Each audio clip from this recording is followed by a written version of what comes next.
السلام علیکم ورحمۃ اللہ وبرکاتہ۔ جب انسان اپنے اللہ تعالیٰ کو مان کر استغفار کرتا ہے، اللہ سے اپنے گناہوں کی سچے دل سے معافی مانگتا ہے، اللہ تعالیٰ اس بندے کے لیے معجزہ ضرور کرتا ہے۔ آج ہم آپ کے لیے پھر سے ایک نئی میراکل اسٹوری شیئر کرنے جا رہے ہیں۔ اس سے پہلے آپ سے گزارش کریں گے کہ اس ویڈیو کو دوسروں تک ضرور شیئر کریں، ثواب کی نیت سے، لیکن دوسروں تک ضرور شیئر کریں تاکہ آپ کی وجہ سے دوسروں کی بھی پریشانیاں حل ہو سکیں۔ تو آئیے جانتے ہیں، میراکل اسٹوری شیئر کرتے ہیں۔ ایک شخص تھے، وہ کہتے ہیں کہ میرا ایک بزنس مین کے یہاں آنا جانا ہوتا تھا۔ اس بزنس مین کی شان و شوکت دیکھ کر میں حیران رہ گیا۔ میں نے سوچا ان سے سوال کروں کہ آپ نے اتنی بڑی عمارت کیسے کھڑی کی، اتنا اچھا بزنس کیسے بنایا؟ وہ بزنس مین کہنے لگے کہ اللہ کے ذکر سے یہ امپائر بنائی ہے۔ اور وہ انسان کہتے ہیں کہ میں حیران رہ گیا کہ پہلی دفعہ میں کسی بزنس مین کے منہ سے یہ سن رہا تھا، پہلی دفعہ کسی پیسے والے سے یہ سن رہا تھا کہ یہ سب اللہ کے ذکر سے جائیداد بنائی ہے۔ یہ انسان کہتے کہ مجھے بہت تعجب ہوا اس جواب پر۔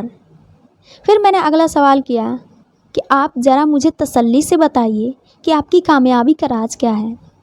تب اس بزنس مین نے بتانا شروع کیا کہ میں آج سے 3 سال پہلے پیسے کے معاملے میں بہت تنگی کی حالت میں تھا، حالات بہت مشکل تھے، قرضے پہ قرضہ چڑھا ہوا تھا۔ ایک دن میں مسجد گیا، اس وقت امام صاحب خطبہ دے رہے تھے۔ اس وقت اس بات کا بیان چل رہا تھا کہ اللہ سے معافی یعنی استغفر اللہ کی اہمیت کیا ہے، اس کی فضیلت کیا ہے۔ امام صاحب بتا رہے تھے کہ کیسے اللہ استغفار کرنے والوں کے غیب سے راستے کھولتا ہے، رزق کے دروازے کھول دیتا ہے۔ وہ کہتے ہیں کہ میں نے یہ بیان زندگی میں پہلے نہیں سنا تھا، نہ ہی مجھے اس فضیلت کے بارے میں کچھ پتہ تھا۔ امام صاحب نے حضرت نوح علیہ السلام کی واقعات کا حوالہ دے کر بتایا کہ کس طرح نوح علیہ السلام اپنے قوم کو اللہ سے معافی مانگنے کی ترغیب دیتے تھے۔ ان قرآنی آیات میں حضرت نوح علیہ السلام اپنے قوم کو بتاتے کہ کس طرح استغفار کرنے والوں کے لیے اللہ بارش برساتے ہیں، مال و دولت دیتے ہیں اور اولاد سے نوازتے ہیں۔ وہ بزنس مین کہنے لگے کہ بس وہ بیان سننا تھا کہ میں نے اپنے آپ کو استغفار میں مشغول کر لیا، اٹھتا بیٹھتا سوتا جاگتا ہر وقت استغفر اللہ کرتا تھا۔ اتنا پڑھا کہ میری بیوی کو گمان ہونے لگا کہ شاید میرے اوپر کسی قسم کے اشرات ہو گئے ہیں۔ آپ بس یہ سمجھ لیں کہ میں بس جاگنے کی حالت میں ہر وقت استغفار پڑھتا ہی رہتا، ساتھ ساتھ اللہ کی تعریف یعنی حمد و ثنا بھی کہتا تھا۔ سبحان اللہ و بحمدہ سبحان اللہ العظیم، سبحان اللہ و بحمدہ سبحان اللہ العظیم۔ وہ بزنس مین بتاتے ہیں کہ تھوڑا ہی عرصہ گزرا تھا کہ میری مالی حالات اور میرے گھر کے معاملات میں تیزی سے سدھار ہونا شروع ہو گیا۔ خود بھی حیران رہ گیا کہ ابھی میں بزنس مین بہت بڑا نہیں بنا تھا، لیکن ابھی اس کے حالات بہتری کی طرف آنا شروع ہو گئے تھے کہ صرف اور صرف استغفار کی بدولت۔ وہ کہتے ہیں کہ ایک دن دروازے پر دستک ہوئی، ایک شخص دروازے پر آیا جس نے میرا نام لے کر کہا یہ پیکٹ آپ کے لیے ہیں۔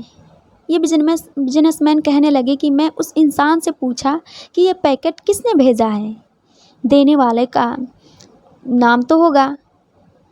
تو وہ انسان کہنے لگا کہ نہیں، دینے والے نے اپنا نام نہیں بتایا، بس اتنی سی بات کہی اور وہ مجھے پیکٹ دے کر انسان چلا گیا۔ کہتے ہیں کہ میں وہ پیکٹ لے کر اندر آیا اور پیکٹ کو دیکھنے لگا۔ اس کے اندر کچھ کاغذات تھے، شاید پیکٹ کافی بھاری تھا۔ میں نے وہ پیکٹ کھولا تو مجھے یقین ہی نہیں ہوا کہ اس پیکٹ میں 1 لاکھ درہم یعنی 80 لاکھ روپے تھے۔ وہ صاحب کہنے لگے کہ اس پیسے کو دیکھ کر مجھے تو یقین ہی نہیں آیا اور نہ ہی میری بیوی کو یقین آیا، لیکن میں نے وہ پیکٹ لے کر اللہ کا شکر ادا کیا اور مجھے یقین ہو گیا کہ یہ مدد اللہ کی طرف سے ہے۔ استغفار کرنے کی وجہ سے یہ سب کچھ ہوا۔ میں نے سب سے پہلے اپنے قرض ادا کیے، اس کے بعد واپسی ہی نہیں ہوئی۔ میں استغفار کے ورد کو مزید بڑھا دیا، ہمیشہ استغفر اللہ پڑھتا رہا، حتیٰ کہ اللہ نے وہ دن دکھا دیا کہ میرے پاس اتنا پیسہ جمع ہو گیا کہ میرے کئی نسلوں کے لیے کافی تھا۔ جس کام میں ہاتھ ڈالتا وہ سونا بن جاتا تھا۔ اللہ نے راتوں رات میری زندگی بدل دی۔ اس سارے قصے کو سن کر وہ انسان بزنس مین سے پوچھا، اچھا آپ مجھے یہ بتائیے کہ اب کیا معاملات ہیں؟ کیا آپ اب بھی استغفار کرتے ہیں یا آپ نے چھوڑ دیا؟ تو اس بزنس مین نے کہا کہ میں آج بھی استغفار کرتا ہوں اور کثرت سے کرتا ہوں۔ تو یہ ایک چھوٹی سی میراکل اسٹوری تھی۔ اس قصے کو، اس اسٹوری کو شیئر کرنے کا مقصد ہے کہ آپ کو موٹیویشن ملے کہ استغفار سے ہر چیز مل سکتا ہے۔ جب بھی انسان سچے دل کی گہرائیوں سے استغفار کرتا ہے، اپنے لیے، اپنے گھر والوں کے لیے معافی طلب کرے، تو انشاءاللہ اللہ تعالیٰ آپ کے لیے بھی ضرور معجزہ کرے گا۔ السلام علیکم ورحمۃ اللہ وبرکاتہ۔